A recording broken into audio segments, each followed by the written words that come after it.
Asosiasi Sepak Bola Asia Tenggara AFF telah menunjuk Indonesia menjadi tuan rumah Piala AFF U23 ke 2025. Ajang itu akan digelar pada 15-31 Juli tahun 2025 mendatang. Yang berarti, sebelum pelaksanaan Piala Asia U23, ditunjuknya Indonesia menjadi tuan rumah merupakan keuntungan besar, karena para punggawa timnas U23 akan bermain di depan publiknya sendiri. Selain itu, para pemain juga dapat menjadikan ajang AFF U23 sebagai persiapan dalam mematangkan teknik dan strategi menyongsong Piala Asia U23 tahun 2025. Ketua Umum Persatuan Sepak Bola Indonesia PSSI Erick Thohir mengungkapkan, Piala AFF U23 akan berlangsung di Sidoarjo, Jawa Timur, dan dijadwalkan digelar pada 15 hingga 31 Juli mendatang. Alasan dipilihnya Stadion Delta Sidoarjo, karena stadion tersebut telah direnovasi dan dibuka oleh Presiden pada 17 Maret lalu. Peresmian stadion itu sendiri dilaksanakan serentak dengan 17 stadion lainnya di sejumlah daerah di tanah air, yang sudah berstandar internasional dan sesuai syarat FIFA. Menurut Erick, langkah tersebut juga dilakukan agar lokasi penyelenggaraan kejuaraan sepak bola tidak hanya terfokus di satu stadion tertentu, tapi juga ada pilihan lokasi lain di dalam negeri. Kalau untuk event Piala AFF U23 sudah ditentukan di mana? Sudah, Pak Sekjen? Ya, rencana di Sidoarjo, Jawa Timur. Satu aja? Satu lokasi? Iya, satu grup. Untuk yang AFF. Ya, AFF jadi di Sidoarjo. Ya, kebetulan kenapa kita pilih Sidoarjo? Satu, memang kan habis direnovasi kemarin dan sudah juga dibuka oleh Bapak Presiden. Dan kita juga mentingkan di beberapa kota atau provinsi juga kita ingin mengaktifkan tidak terpusat di satu stadion saja. Ya kan selama ini kan di Gelora Bung Tomo. Nah, kita coba di tempat lainnya. Kompetisi sepak bola tingkat Asia Tenggara itu sebelumnya akan diadakan di Thailand sebagai tuan rumah pada Agustus tahun ini. Namun, karena alasan tertentu, maka diambillah keputusan untuk menggantinya.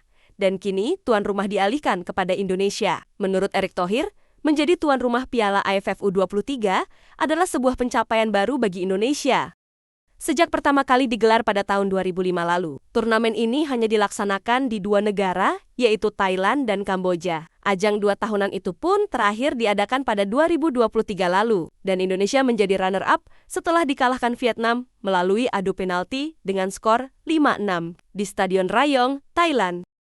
Piala AFF U23 sendiri merupakan bagian dari rangkaian kompetisi kelompok usia yang diselenggarakan AFF guna mengasah potensi pemain muda di kawasan Asia Tenggara. Sejak dilaksanakan pertama kali pada 2005 di Thailand, turnamen ini mengalami jeda yang cukup panjang. Edisi kedua pun baru digelar pada 2019 di Kamboja, disusul 2 edisi berikutnya pada 2022 dan 2023 lalu.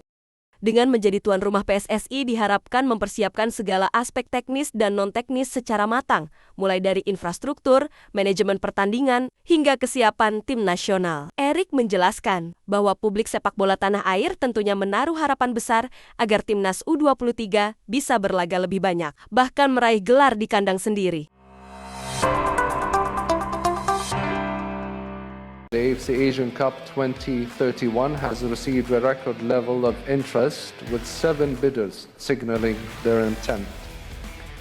This remarkable response underscores the bright future of Asian football, and I express my sincere gratitude to all the members association who have submitted their interest.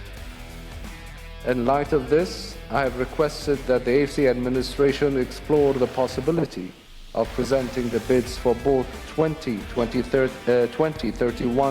and 35 editions for the approval in the same Congress when the time comes. This would provide the host member association a longer runway to ensure that we continue to elevate our standards. Piala AFF U23 tahun 2025 akan menjadi debut bagi Gerald Vandenberg sebagai pelatih kepala Timnas Indonesia U23. Ajang itu bisa menjadi persiapan untuk menyambut kualifikasi Piala Asia U23 pada ke-2025. Setidaknya, ada 6 pemain Timnas Indonesia di level senior yang secara usia masih bisa bermain di Piala AFF U23 tahun 2025.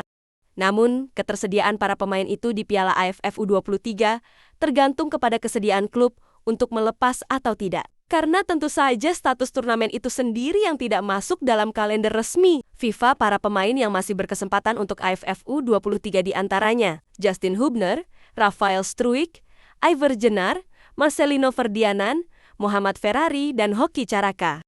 6 pemain andalan timnas Indonesia itu, yang nantinya bisa membela tim Garuda Muda di Piala AFF U23, juga memiliki pengalaman yang luar biasa. Menurut Erik, membangun timnas tidak bisa hanya dibebankan kepada satu orang saja, namun juga perlu sinergi antara berbagai pihak terkait, baik dari pemerintah maupun supporter.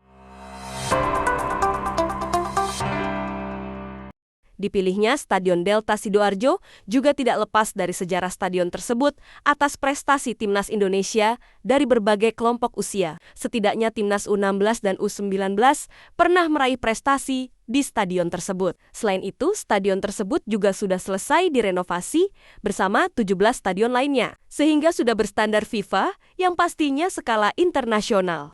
Status timnas Indonesia U23 sebagai tim peringkat keempat di Piala Asia U23 tahun 2024, rupanya membuat media Vietnam nyinyir. Timnas Indonesia U23 terpaksa mengakui keunggulan Irak dalam perebutan tempat ketiga Piala Asia U23 2024.